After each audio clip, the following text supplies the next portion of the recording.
drivers that they don't speak English, they can't read our road signs, that when they have enforcement activities with law enforcement officers, that they can't communicate with them, and it presents a danger many times over. In fact, putting these foreigners in tractor trailers like the ones you see behind me becomes extremely dangerous.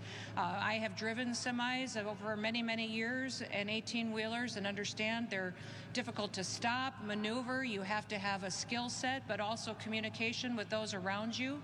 And certainly in your training, that's important to make sure you're operating it safely. Putting them behind the wheel of these tractor trailers weighing tens of thousands of pounds loaded with explosive fuel down the highway endangers every single citizen that is on our roads. Shout out to Chrissy Nome, Department of Homeland Security. She's absolutely right. This is a safety thing. We have people coming from different countries illegally and not doing the right processes to get their CDL, and they cheating the system.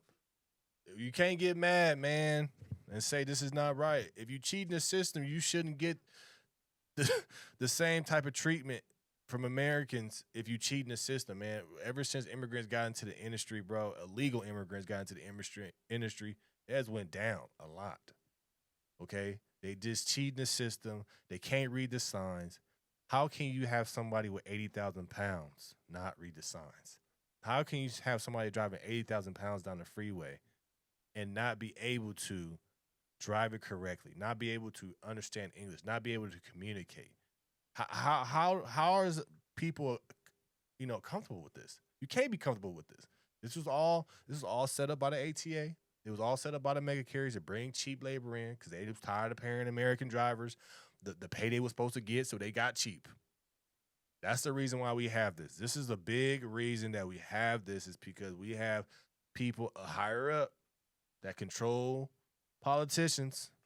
And what they did was they paid them off and said, we have a trucker shortage. So we bring in crap. We bring in people that want to cheat the system, criminals, people that don't even care about Americans, hitting people and running, killing people on the road and just disappearing, getting back on a plane, going back to their country like nothing happened.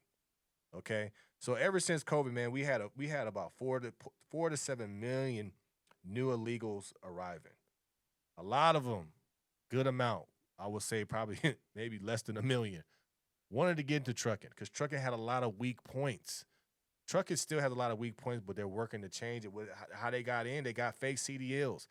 They went to the CDL mills. Basically, CDL mills is these trucking schools, typically owned by the same race. They bring their race in, teach them bare minimum treatment or on the CDL for the training just so they have it, but they teach them in the language. They don't make sure that they speak English. They don't make sure they're a citizen. This is their own people that have these trucking schools, and they bring their people in and slide them through, give them fake hours, fake training, and then they go to their people in the DMV and they pass them no problem.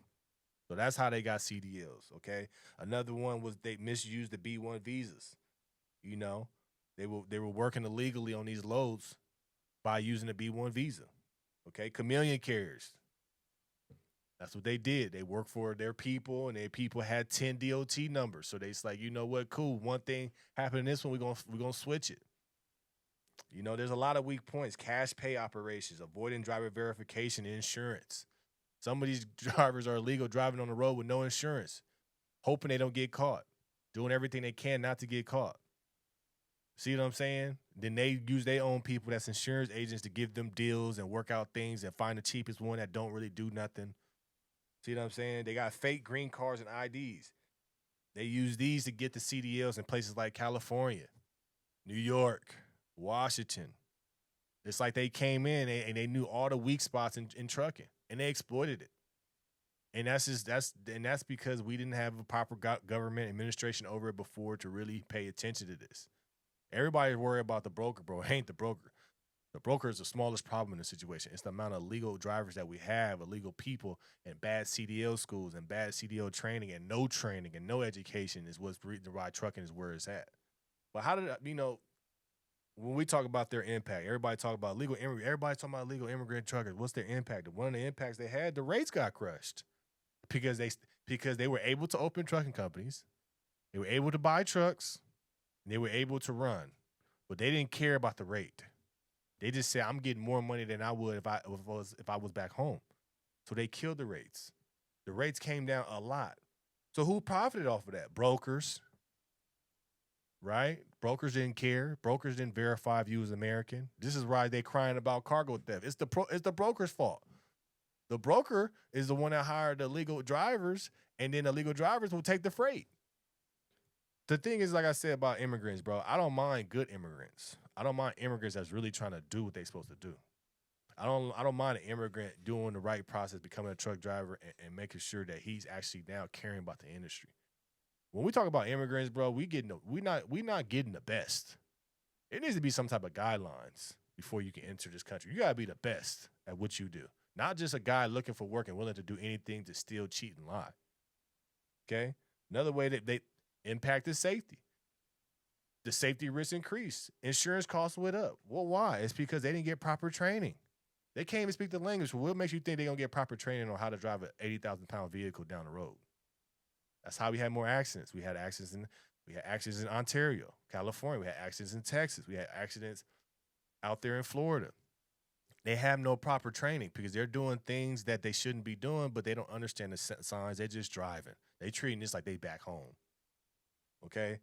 Yeah, like I said, insurance prices, the public don't trust truck drivers. They see truck drivers washing their feet in the sink, washing at the fuel island.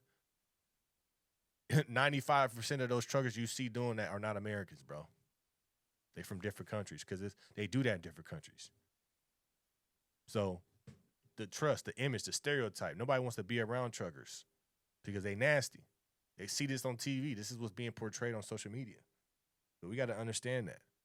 But what I love to see now is we got administration in there. We got Kristi Noem. She's with Department of Homeland Security. We got Sean Duffy, DOT Secretary.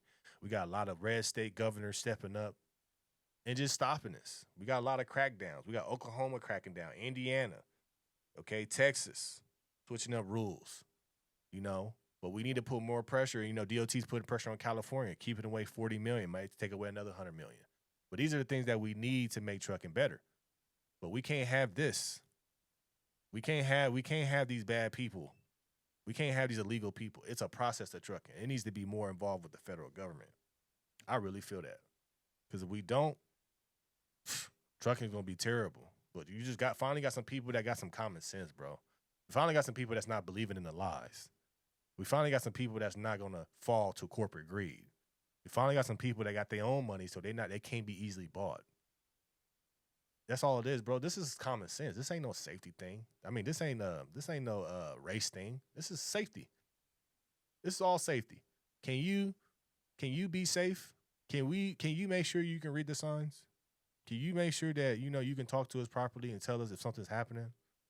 It's simple, bro. It's common sense. But what it is, people don't like simple. People like complicated, complex. Because the reason why is people like to muddy up the waters because now you can't understand what's going on, but they do, and they making all the money.